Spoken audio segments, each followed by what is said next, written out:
Hey, what's up, everybody, and welcome back to an episode of 10WT Friday, where every single week we teach you how to form the healthy habits that will transform your body and your life. At the 10-Week Transformation, we teach you a 5-step framework.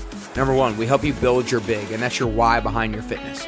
Number 2, we help you set your success indicator, and that's your X to Y by when. Number 3, we help you identify your progress indicators. These are the weekly goals that we believe will help you get to your ultimate goal. Number 4 is we help you plan your pills. These are micro habits that you set every single week to increase the likelihood that you're successful. And number 5, we help you set up your scoreboard. We help create a game plan and then track progress to increase the stakes of the game that you're playing. What's up, everybody? I'm so excited about today's episode on how to break free from bad habits. The goal of the Best You podcast is to allow you to feel confident about what you need to do, why you need to do it, and how to do it in order to get closer and closer to your best you.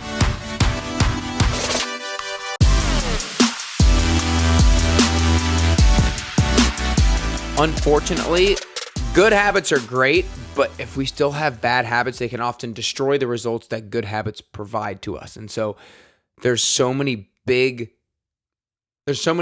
things that we can do to help rid ourselves of these bad habits and start eliminating these bad habits. But one thing that I'm going to focus on today is about identity. And I'll tell you why.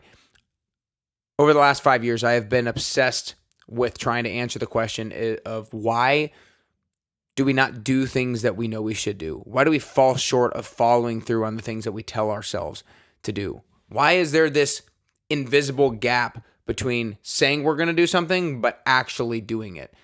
Oftentimes our level of follow through is not where we want it to be. And that oftentimes is frustrating for ourselves. So my whole obsession over the last 5 years has been, how can we eliminate that frustration and always follow through with the promises that we make to ourselves, or at least increase the likelihood that we follow through with the promises that we make to ourselves and do it at a much more frequent level than we've done it in the past? Because that is a huge quality and habit to form in order to get closer to the best version of yourself. And one of the key things that gets you to do what you say you're going to do is your self-identity, is knowing who you are. Because one of the key drivers that we have in our human personality is to live in alignment with how we see ourselves.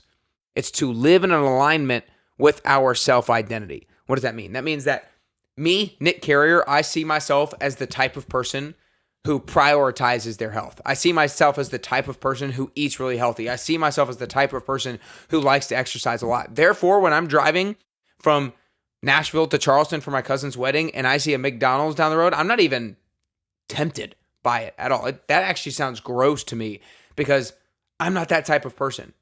My identity of the type of person who really likes to eat healthy, that does not align with the action of going to McDonald's.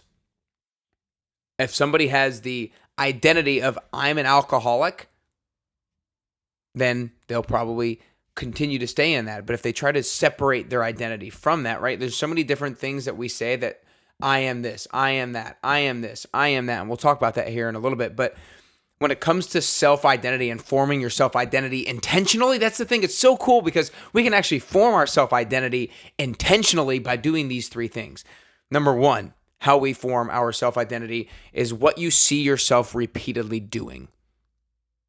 Let me gloss over all 3 first, and then I'm going to go back. Number 2 is who you tell yourself you are. Number 3 is who you tell other people that you are. Let's go back to number 1. What you see yourself repeatedly doing helps to form your self-identity. I see myself as the type of person who prioritizes their health and who eats healthy because I've seen myself live that out month after month after month, and now year after year after year. And so this is actually one of the biggest reasons why starting small with your improvements and starting small with your goals is so critical. Because if you try to go from 0 to 100, you're not going to be able to sustain 100 for very long. But if you make a little bit of an improvement, the likelihood that you stay consistent with that is much higher, right? And so if you can only change your identity by repeatedly doing things, then you have to repeatedly do the thing. Then you have to make the goal small enough so that you have the ability to repeatedly do it. If it's too big and you do it for 2 weeks and then stop, then your identity has not been transformed. And that's one of the biggest reasons why we call it the 10-week transformation is because we really believe it's an identity transformation class. It's an identity transformation program because 10 weeks is a long enough period of time for you to see yourself repeatedly do a lot of different things. Therefore, you can extract a new version of yourself when you're done with the 10-week transformation. So, number one, what you see yourself repeatedly doing. The action that you can take away from this is, okay, I need to figure out small habits, small improvements that I can make so that I can repeatedly do them, and that will help me change my self-identity.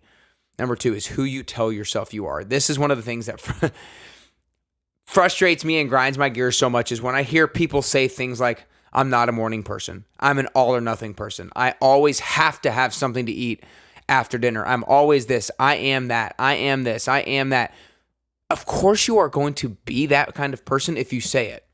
If you say I'm not a morning person, then you'll never be a morning person. And I'm not out here to say that everybody needs to be a morning person, but I know sometimes that when people say that I'm not a morning person, it's usually in the same sentence or paragraph as I can't get up and work out early because I'm just not a morning person. And that's their excuse why they're not in as good of shape as they could possibly be. Same thing with an I'm an all or nothing person. Oftentimes people wear that phrase like a badge of honor. I'm an all or nothing person because they think if I'm all, I am on, I am crushing it, I am killing it. But one of the things about an all or nothing person is that if you're an all or nothing person, nothing is inevitably going to come. That's inherent in being an all or nothing person. You can't be an all or nothing person and be all the time. Nothing is inevitably going to come, and nothing is not a good life strategy for results. And it's certainly not a good strategy for health and fitness results. And so the takeaway from this is don't talk to yourself like that. Don't say, I am this, I am that, I've always been this way, I have always done this. You've done it in the past, but that doesn't have to be your story moving forward. We sometimes get stuck in the mud by living in the story of our past because that's who we tell ourselves that we are. But you actually do have the ability to break out of that. And it can just simply start with talking to yourself differently. I am a morning person. You know, I don't have to be an all or nothing person. I can be that person in the middle. I don't have to need something after dinner. That's the old version of me. That's not the new version of me. A quick example, I've had a lady in the 10-week transformation in the past who talked about when her husband goes out of town, she just typically falls off the rails. And so one week she said, my husband's going out of town at the end of the week, and I always fall off the rails when that happens, so I'm nervous. And I'm like, well, you've always fallen off the rails in the past, but that doesn't have to be you moving forward. And so break out of the identity of that type of person in order to actually move forward. And then 3, who you tell others you are helps to form your self-identity. Simply me talking to you guys today and telling you that I'm the type of person who prioritizes their health, that I'm the type of person who eats healthy, I'm the type of person who exercises and follows through with the promises that they make to themselves.